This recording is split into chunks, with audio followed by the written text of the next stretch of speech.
ভয়ঙ্কর আওয়াজ শুনে আমার পুরো শরীর একটা ভয়ের কাঁপুনি দিয়ে উঠল।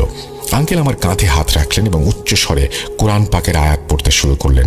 আমার পরিস্থিতি ইতোমধ্যেই খুব খারাপ হয়ে গিয়েছে, কারণ আমি এই সব কিছু প্রথমবারের মতো এক্সপিরিয়েন্স করছি, সেই জন্য হয়তো ভয়টা আরও বেশি ছিল। কিছুক্ষণের মাঝেই আমি অনুভব করলাম যে আমার গাড়ির স্টিয়ারিংটা যেন অন্য কেউ নিয়ন্ত্রণ করছে। মেয়েটা আমাকে বলেছিল, এই এদের সাহায্য করার জন্য আমি নিশ্চয়ই প্রতিশোধ নেব। আমি কোনো কথা বলতে পারছিলাম না, কিন্তু মেয়েটা অনবরত আমাকে ধমকেই যাচ্ছিল। মেয়েটার ধমক শুনে আমি চমকে উঠি। আমি বৃদ্ধ ব্যক্তিটিকে বললাম, আঙ্কেল, আপনি আমাকে কোথায় ফাঁসিয়ে দিলেন? আমার এই ঝামেলার সাথে কি সম্পর্ক?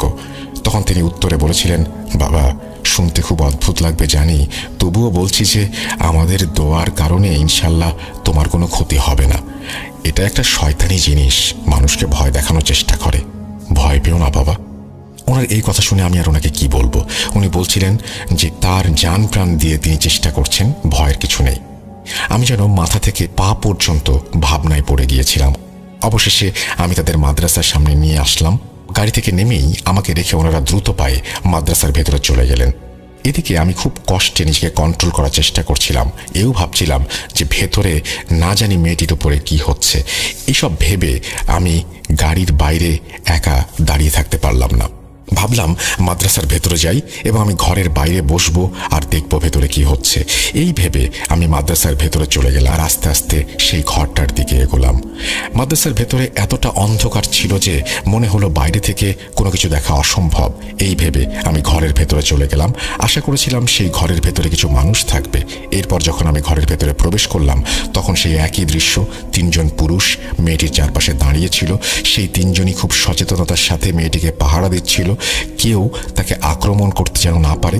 মেয়েটিকে দেখলাম পুরুষালী গলায় আলেম সাহেবের দিকে তাকিয়ে ইচ্ছা মতো গালাগাল করছে।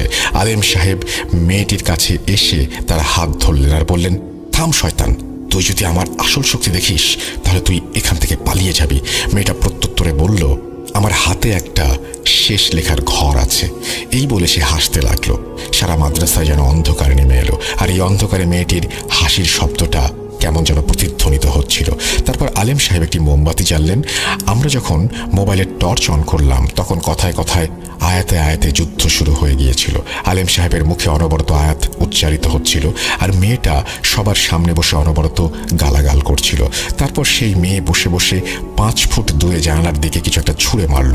আলেম সাহেব হঠাৎ করে তার হাত দিয়ে সেই জিনিসটা ধরতে গেলেন। এরপর আলেম সাহেবের মুখ থেকে কিছু একটা বের হলো, আর মেয়েটা মেঝেতে পানি থেকে তুলে আনা মাছের মতো তরপাতে লাগলো।